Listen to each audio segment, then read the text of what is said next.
the top level. I'm a rebel, line up cause I'm a top rebel. Look in my eyes, this is my time. Step up, rise up, strike first, bring it on. Welcome to the next episode of Remus Talks.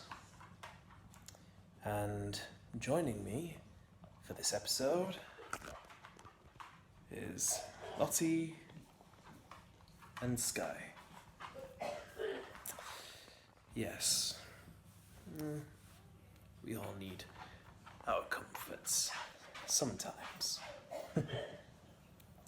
So, today's subject, Corey Cobain.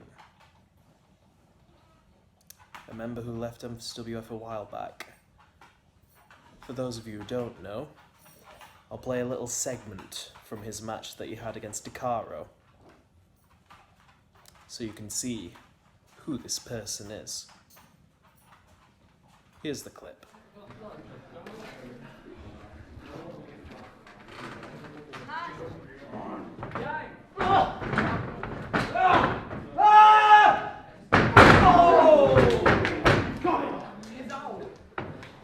Do you think he needs a frog splash or so just go fuck him? Hey! Alright!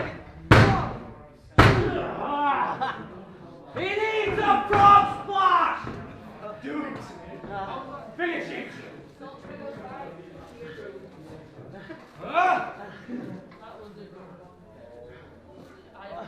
Are you ready? Yeah! Come on! Do it! Oh!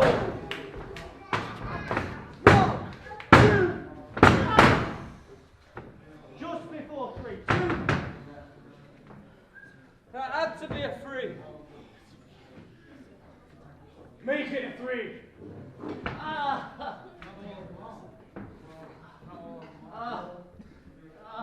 Come on, guys, who are you rooting for? Cheer if you want to win. Corey, win. Corey! Come on, Corey! Cheer if you want to come in the corner.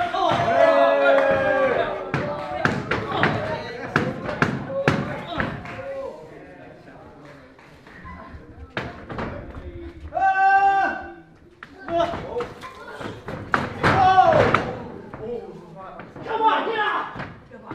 Come on, Corey!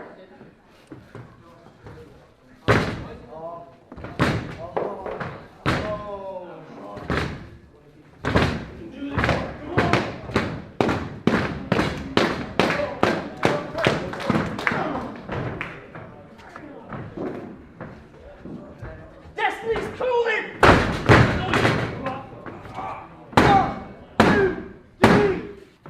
Now, as you can see, he is semi-talented at best. But that's not the reason I wanted to talk about him, other than the fact that you all voted for him. I'm surprised that you chose his name, because whilst we did work together in Alliance 76, which is where I first met him, more specifically at Doncaster, the same event where I powerbombed Daniel Banner with the help of Josh Wilmot and Kieran Hayes, a lot of people would look back at that and think that we were friends. After all, I was there when it was his matches, he was there when it was mine, especially at Cantley. But here's the thing. From the start, I could tell that Corey Cobain, despite his punk attitude and his willingness to do anything in the ring, I could tell that he was fragile at heart. I could tell, hello there, I could tell that he wasn't as confident as the rest of us.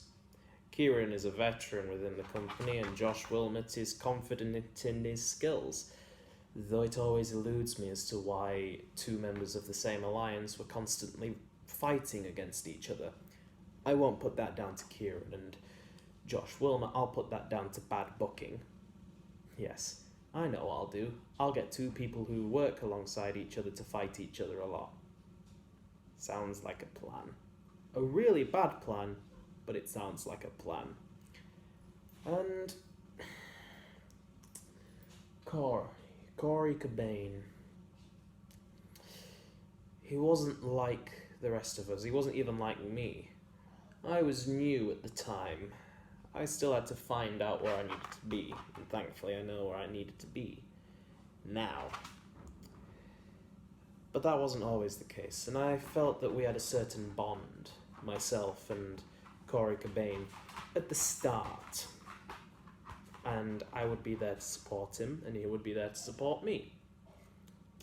Then I started noticing things differently, especially in the way that Corey Cobain acted towards the rest of the Alliance 76. See, he never had any problems with Kieran Hayes, but he did have a lot of problems with Josh Wilmot for unknown reasons. And he always picked a fight with him whenever he could. He always made sure to humiliate him as much as possible. And Kieran Hayes, well, he didn't really do anything about it. He just let it happen. I'm not sure why that happened. I'm not sure why he allowed that to happen, but he did. And for someone who believes in teamwork above everything else, something like that sickens me. I would never betray an ally, a true ally at that, which is my promise to the rest of the society, who will no doubt be watching this. Corey Cobain was not a team player. He was in it for himself. Kieran, Josh, and myself, we were all in it to achieve something together. He was in it to achieve something for himself. He wasn't a team player like the rest of us. And I could see that. I could see it in the way that he acted towards everyone. I could see it in the way that he acted towards people in Alliance 76. Though he never directed any of it towards me. And probably for good reason. Because he knew that I would not take any of his shit if he decided to throw it my way. Now, why he was like that, I'm not entirely sure. Maybe it was small man syndrome? Maybe he's always been like that. I mean, after all, I've heard some tales about how he's like with women. And, well, yeah, it's very condemning. No doubt he may have changed, but, well, he's not around to be able to defend himself anymore. I don't have any respect for that man, if that's what we want to call him. He's not someone that I think anyone should respect, and why Kieran respected him for so long is beyond me. Maybe he did it just because he wanted to get the Alliance by, but if it were me leading that group, I would have took out the cancerous growth that was Corey Cobain, because he was bringing everyone else down. And he was one of the big reasons that I left Alliance 76. Other than, of course, the more alluring and tempting offer that Richard Knights gave me. So in a way, I've got to be thankful to Corey. Because if it wasn't for him, I would still be in Alliance 76, and I wouldn't be getting to the heights that I am now. And I wouldn't have created the society. I wouldn't have become the Intercontinental Champion. I wouldn't have become the Cruiserweight Champion. And I wouldn't have had my second reign with the Sheffield Championship. See, he might be a scumbag at heart, but he's one who gave me some of what I needed, some of what I deserve. And I do see it in a way with certain other wrestlers in SWF who bear a striking resemblance to him, like Alucard Constantine, I think? Yeah. Very witty. Dracula backwards. Oh, very witty. Totally like it's not been done in other series and episodes of some other shows out there. Very witty. Very well done.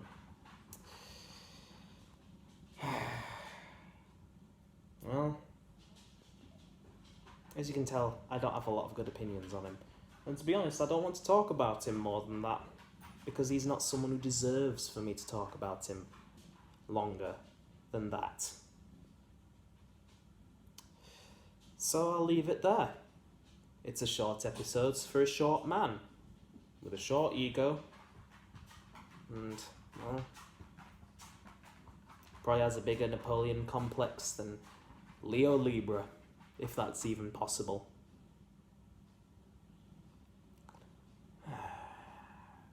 Leave a like, share and subscribe, and click up here, so you can vote on which wrestler I should talk about next. And don't forget to hit that bell icon, so you can stay up to date with all future episodes.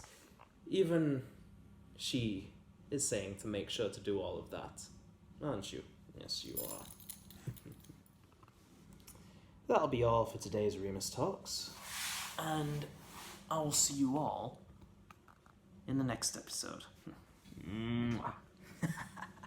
Don't be fooled by her looks. She'll just as easily rip your arm off if she decided to. Isn't that right?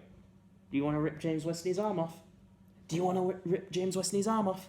What about Daniel Bannis? Do you want to rip his arm off? What about Sidesplitter? Do you want to rip people's arms off? Do you want to rip people's arms off? Oh, I've got them excited now. See you all in the next one.